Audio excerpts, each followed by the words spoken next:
huge green and white building with yellow decorations is the Winter Palace. Right now, the main building of the Hermitage Museum.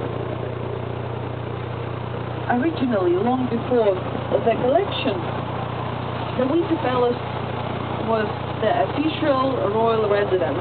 That's where a lot of Russian czars and tsarinas used to live, with a few exceptions. It was built for the daughter of Peter the Great, Elizabeth. Elizabeth was one really greedy woman. She liked luxury and gold very much. She had very extravagant taste. And she was not satisfied with how the first version of the palace looked. She thought it wasn't great enough for her. She ordered to rebuild it.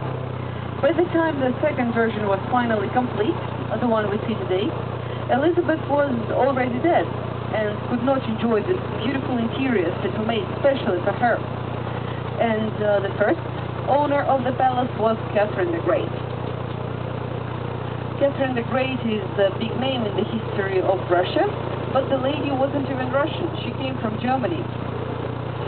One of the great things we remember her for is the beginning of the collection of the Hermitage. She started it with only 200 paintings, and later the collection was growing so quickly that soon they didn't have enough room in the Winter Palace, and that's how more buildings started to appear. Two more buildings next to the Winter Palace, the green one and the beige one, are also the part of the Hermitage. And when you visit the museum, you go to these buildings too. You just don't notice it, because they are connected with covered passages. It feels like one huge building, but in fact there's three of them. The collection of the museum these days is so big that if you want to spend just 1 minute in front of each piece to see everything,